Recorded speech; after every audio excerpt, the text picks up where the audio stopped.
Well, all right, guys, winter's upon us. That means that the temperatures are dropping in many of our shops, and that can pose some challenges when you're trying to do resin casting in the shop.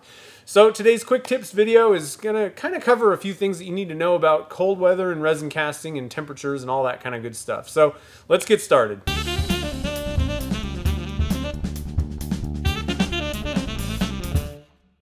So the ambient temperature in the shop can have a pretty big effect on the casting resins that we all use, and I know most resin manufacturers are going to recommend that you store and work with resins in temperatures of about 72 degrees. That's kind of the sweet spot for most resins that I know of and that most of us use.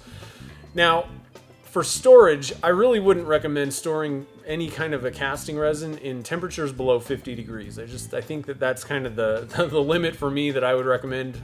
If you can keep it close to 70, that's kind of what you want to do. So bring your resin inside overnight. Next day, bring it outside when you're going to start working with it. Now, the working temperature is even more important than the storage, I would say. If it's not warm enough, the resin's not going to fully cure. And especially for like turning blanks, you're going to run into some pretty big problems. I've heard a lot of horror stories from people that, you know, they get it on the lathe and it just kind of crumbles apart. It's just not going to have the correct, you know, characteristics that you want for turning blanks.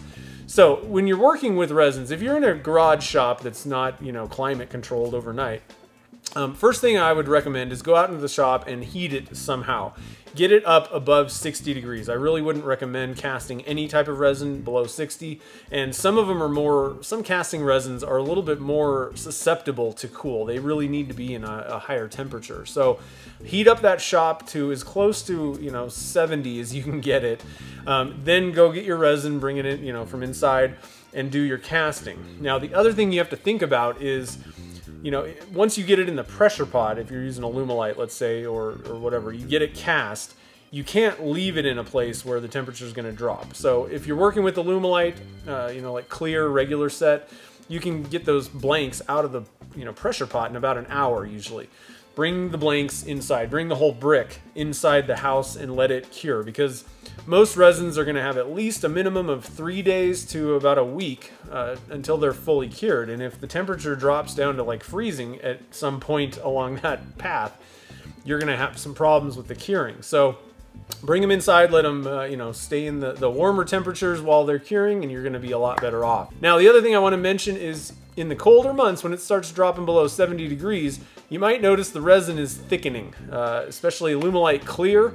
The B side is going to thicken a lot, and that's not a problem. It's not bad or anything like that. You just need to heat it back up. So I recommend just putting it in a warm water bath, you know, fill up a pot or something like that with some warm water. It doesn't have to be like scalding hot or anything.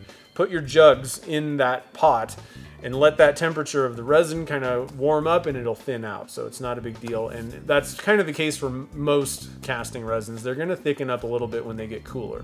They just need to be heated up a little bit. So I hope that this kind of helps out. Like I said, watch the temperatures. Make sure that, you know, when you're doing the casting and while they're curing or any of that stuff, that, you know, you're somewhere getting up near above 60 degrees and hopefully shooting for somewhere around 70. So I hope that helps out a little bit. I know that if you just started resin casting, you might not have even thought about any of this stuff. So hopefully this will kind of head off any problems before they occur for you guys. One other thing I wanted to mention is some resins have a more difficult time, let's say, with cooler temperatures than others. And I've actually even seen some manufacturers put like cold weather instructions or, you know, kind of warnings about temperatures that you're casting in. I would probably just, you know, pull out the instructions for the resin that you're using and just kind of read through them, see if there's any warnings. If you have any questions about, you know, temperatures, or if there's any cold weather instructions, contact the manufacturer. They should be able to help you out, answer any questions, and give you suggestions for whatever your climate or work environment is. So if you're new to the channel, we do all kinds of resin casting projects, tips and tricks, and experiments around here. So if you're into that, definitely hit that subscribe button so you get notified when new videos get posted. So until next time, guys, thanks for watching this video, and I'll see you in the next one.